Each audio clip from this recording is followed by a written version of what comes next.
تہجد کی نماز کے لیے جاگنا اللہ کی بے شمار نعمتوں میں سے ایک نعمت ہے۔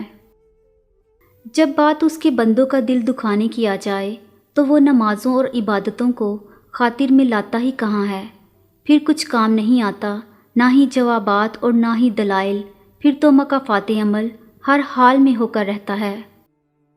اپنے حصے کا کام کیے بغیر دعا پر بھروسہ کرنا حماقت ہے، اور اپنی محنت پر بھروسہ کر کے دعا سے گریز کرنا تکبر ہے۔ اگر اللہ تمہیں یہاں تک لے آیا ہے تو اس نے آگے کے لیے بہت کچھ سوچ رکھا ہوگا۔ وہ تمہیں آزمائش میں ڈالنے سے پہلے اس آزمائش سے نکلنے کا حل بناتا ہے۔ پھر تم ایسا کیوں سوچتے ہو کہ وہ تمہیں بھول گیا ہے یا تمہیں سن نہیں رہا؟ تم نے اپنے انتخابات کا نتیجہ دیکھ لیا، تم نے اپنی منمانی کر کے ہر شخص کی ہر چیز کی حقیقت دیکھ لی، تم نے اللہ کی نافرمانی اور اپنی ضد سے یہ تکلیف خرید لی۔ تو اب اللہ کے انتخاب کا انتظار کرو، جو تحفہ جو چیز اس نے تمہارے لیے رکھی ہے اس چیز کا انتظار کرو، اور یقیناً اللہ کا انتخاب بے حد پرسکون ہوگا، جو تمہیں یہ بتائے گا کہ اختتام ایک نئی منزل کا آغاز ہوتے ہیں۔ اس شخص کا انتظار کرو جو اللہ نے تمہارے لیے چن رکھا ہے، جو تمہیں اپنی محبت سے یہ سکھائے گا کہ سب ایک جیسے نہیں ہوتے، جس کو دیکھ کر تمہارا سر سجدہ شکر سے نہیں اٹھے گا، جس کو پا کر تم آسمان کی جانب نظر دوڑاؤ گے اور کہو گے کہ میں ہی نادان تھا، میں ہی نافرمان تھا، مگر تو تب بھی رحیم تھا اور تو اب بھی رحیم ہے۔ بھروسہ ایک شخص توڑتا ہے اور اعتبار ہر شخص پر سے اٹھ جاتا ہے۔ اللہ تعالیٰ کے راستے پر خوش قسمتی سے چل پڑے ہو تو تیز بھاگو۔ تیز بھاگنا اگر کسی وجہ سے مشکل ہے تو آہستہ بھاگ لو۔ تھک گئے ہو تو چل لو، یہ بھی نہیں کر سکتے ہو تو گھسٹ لو، مگر واپسی کا کبھی نہ سوچنا۔ کچھ لوگوں کے پاس کچھ نہیں ہوتا، وہ پھر بھی مسکرا رہے ہوتے ہیں، جانتے ہو کیوں؟ کیونکہ وہ اللہ تعالیٰ سے اچھے کی امید رکھتے ہیں۔ جب درد بڑھنے لگے یا کچھ بھی سمجھ میں نہ آئے تو اپنے رب کی طرف چلے جاؤ، کیونکہ دلوں کو سکون اس کی یاد میں ہے۔ زندگی جن زخموں سے بڑی پڑی ہے ان زخموں کا علاج صرف سجدے میں موجود ہے۔ میں نے ادھوری تمناؤں کا حل تہجد کے سجدے میں پایا۔ تباہی اور بربادی ہے ہر اس شخص کے لیے جو دوسروں کے عیب ڈھونڈتے ہیں اور لوگوں کی پیٹھ پیچھے برائیاں کرتے ہیں۔ ہم سچ کو پسند کرتے ہیں مگر بولتے نہیں، ہم جھوٹ سے نفرت کرتے ہیں مگر بولتے ہیں۔ سچ سورج کی طرح سر پر آن کھڑا ہوتا ہے، جھوٹ کے بادلوں میں چھپ نہیں پاتا۔ اس لیے کسی کو سچا جھوٹا کہنے سے پہلے بس ذرا صبر سے کام لیں کہ بے شک اللہ بہترین انصاف کرنے والا ہے۔ پریشان ہو، یقیناً تم نے نماز اور قرآن کو چھوڑ رکھا ہوگا۔ ہزار غلطیوں کے باوجود آپ اپنے آپ سے پیار کرتے ہو، تو پھر کسی کی ایک غلطی پر اس سے نفرت کیوں کرتے ہو؟ دعا اس چیز کو بھی تم تک کھینچ لاتی ہے جو تمہارے نصیب کا حصہ نہیں ہوتی۔ تمہاری آنکھ سے بہتے ہر ایک آنسو کی خبر ہے، اسے سمیع علیم ہے، سب بوجھتا جانتا ہے۔ کسی سے بدلہ لینے کی ضرورت نہیں، تقدیر پہ چھوڑ دو۔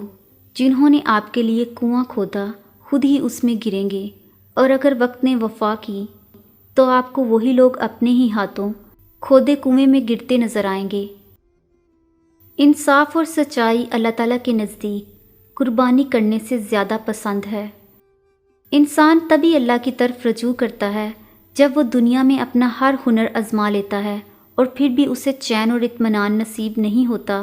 پھر اس کو یقین ہوتا ہے کہ صرف اللہ کی محبت کے سوا ہر محبت نے فنا ہو جانا ہے۔ جنت میں غم، آنسو، حسد، پریشانی اور خوف نام کی کوئی چیز نہیں ہوگی، وہاں صرف خوشی، سکون اور اطمینان ہوگا۔ اللہ تعالیٰ ہمیں جنت میں لے جانے والے اعمال کرنے کی توفیق عطا فرمائے۔ دنیا کی کہی ہوئی بات اور اپنوں کی کہی ہوئی بات میں فرق یہ ہوتا ہے کہ دنیا کی کہی ہوئی بات پہلے تکلیف دیتی ہے، پھر اس کی عادت ہو جاتی ہے۔ اپنوں کی کہی ہوئی بات کبھی عادت نہیں ہوتی، ہر بار سننے پر تکلیف پہلے سے زیادہ بڑھتی ہے۔ جو جتنی توجہ کا مالک ہو اس کو اتنی اہمیت دو۔ کم ظرف لوگوں کا حد سے زیادہ خیال رکھو گے تو اپنی اہمیت کھو بیٹھو گے۔ وہ ساتویں آسمان پر رہنے والا رب ہم زمین پر بسنے والوں کا درد ہمارے ساتھ جینے والے انسانوں سے بہتر جانتا ہے۔ جب کبھی لگے کہ تمہاری پکار سنی نہیں گئی یا تمہاری دعا پہ کن نہیں کہا گیا، تو بس ایک دفعہ اپنے یقین کو پرکھنا کہ کیا تم نے پورے یقین سے دعا مانگی بھی تھی یا نہیں۔ کیا تمہارے مانگنے میں وہ تڑپ ہے جس کے لیے تم ہر پل دعا کر رہے ہو؟